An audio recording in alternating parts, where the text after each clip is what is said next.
Ladies and gentlemen, welcome back from New York City on our live coverage of WCS America, the Challenger League, the second to last day of WCS America Season 1. We got 3 spots left in WCS America Premier League Season 2, and one of them will go to the winner of this last match. Of course, we had 4th beginning of today. Jim, no problem whatsoever. 2-0 Drunkenboi, 2-0 Jaedong. Jim will be in Premier League Season 2, WCS America. One more spot, either Jaedong or Drunkenboi. Best of 3. And I'm actually fairly excited for this one. Of course, a bit of a rematch here. Or no, actually they haven't played yet today, have they? This is correct, of course. Yeah. Both these players have 2 things in common. Okay. They Hold on, both- let me guess. Yeah, They both play Starcraft. that's one. Yes. That's 3, actually. But they both beat Jim today, or lost to Jim, excuse me. Sure. And they both beat Ian. Okay. So, of course, it's kind of 2 middle people in the group, which is always how decided matches, right? Both people are 1-1. And we'll see which one is going to advance. This is a huge match because huge. for Drunkenboi to beat Jaedong in the match that decides who goes to Premier League would be the best moment of his career. Imagine so the far. nerves. Like, Yeah. this is one of those things that gets on Reddit, right? Drunkenboi takes out Jaedong to qualify for Premier League Season 2, kind of a thing. Can Drunkenboi make that happen? We're going to find out right here, right now. Game 1, a map we should all be familiar with after that last game. In the top left-hand location, Bakalon Wastes. I present your Red Zerg player representing Team Evil Geniuses, hailing from Korea, one of the best RTS players ever. He is Jaedong.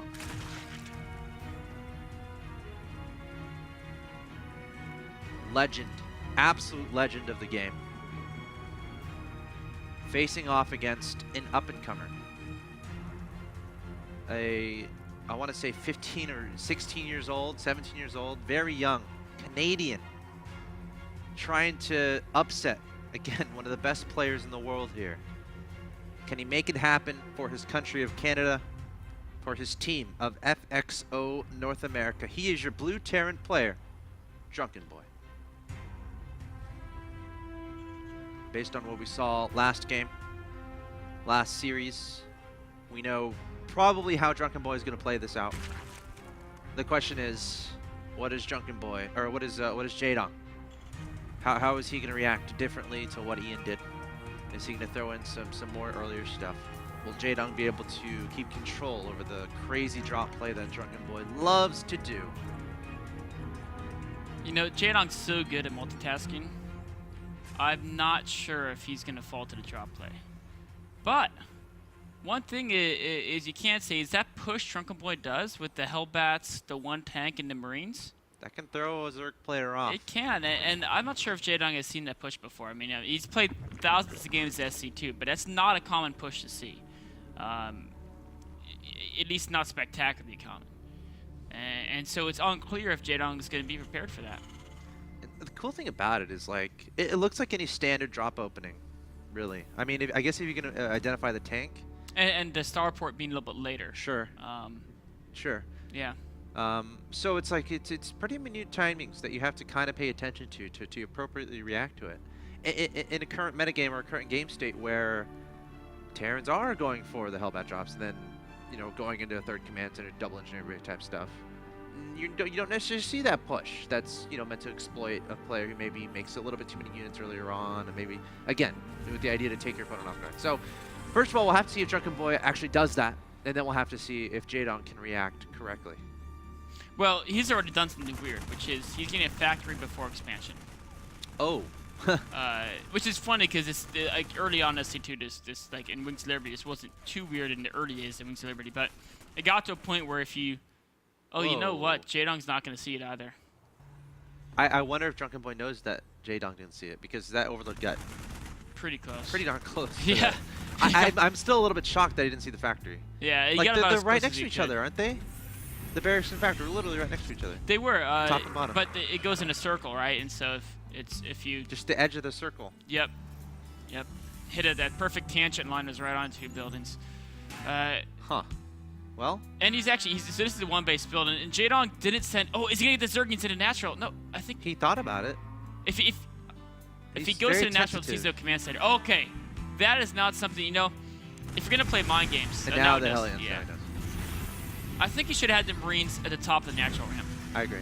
I mean, yes, if your opponent builds 6 Zerglings, you lose 2 Marines, and that sucks. But the Hellions are about to pop out. Exactly, and you won't lose the game. You just lift in depots, you'll be fine. And most Zergs won't build a bunch of Zerglings early, right? Unless they see a Reaper or something. So just the ability to deny the scouting is huge. And now look what's happened, right? He's getting 10 speedings because he knows his Hellions. Imagine if you wait, you get 4 Hellions, and your opponent has nothing there. All of a sudden, you can start racking up drone kills like a maniac if you catch him totally off guard. Yep. Now, of course, catching Jaedong off guard is easier said than done. And in this case, it's not going to happen. In fact, these 2 Hellions, he's got to micro them. Lings! Oh, the Hellions No. running the wrong way at first. The buddy coming out to help out.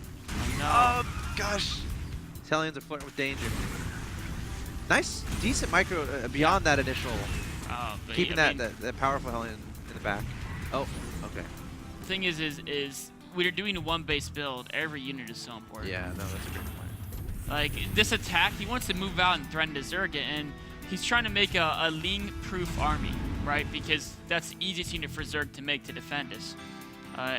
Or even put on counter-aggression, and having 2 less Hellions is actually a huge deal. In fact, this beating counter, with only 2 Hellions here, this could go poorly. Oh, and they're going to get surrounded. Oh, Drunkenboi. In fact, the command center could die right now, because he can stop it from finishing, so it can live. Looks like it will finish. SCV! Oh, no! Look at that! What does it say? Does it say 100 out of 100? It does say 100 out of 100. Could that get any closer? Oh, man. And now it's all in this drop counter. Gosh. This drop has to got... kill yeah. everything. All right, Marines. Well, You know what he's you have got to 1 do. drone. He's got 2. No? No. Well, Okay. he's got No. targeting on the Queen. All right. 1 drone and a Queen. Okay. Oh, and medevac's got to keep the medevac alive. Ling's sprinting back though, and Yeah. he's got to pick these up and run. Oh, 1 Marine. Gonna get picked up. So... Mining time, I guess. yeah, I mean, not compared to losing the command center. Yeah. I like the idea he's going Cloak Banshee behind us. That's clever. Why not, I mean, right? and this is a situation where Jaedong starts to have to identify, okay, what can beat me right now. I mean, Jaedong's on 3 hatches, right? Yes, he doesn't have him saturated, but he has the potential. Oh, no. Toppling down to the desert below. Things are not going good for Drunkenboi. You know, maybe this is why you don't drink. I don't know. He's got a glass of whiskey next to him. He's getting a lot of Hellions. And he's getting some Banshees. So he's going to do this Hellion Banshee attack. And this could potentially do some serious damage. Well, Hellion's getting some nice kills there. A Viking also landing at the 3rd, being annoying. Some roaches popping out. Overseer is gonna, I feel like, is about to scout. Oh yeah, the Overlord did. Okay, the Overseer did scout the Cloak Banshee. So I mean, the biggest threat is the Hellions, right? Those can kill a lot of roaches or a lot of drones. So he's getting roaches to deal with that. Then his secondary threat is the Banshee. All right, here come the Hellions. There's Running still up into the main. no spore callers. There are some queens around. Oh, looks like they're gonna Hellions. I think they need to go straight to that middle line. Yeah, he's got to get a ton of drones to make up for it, but a couple. But I don't. Yeah. I think he lost more Hellions than he killed drones there. Banshee. Yeah. I mean, it was a situation where he needed to get about 25 drone kills, I'd say. And I think he got 6 or 7. Yeah.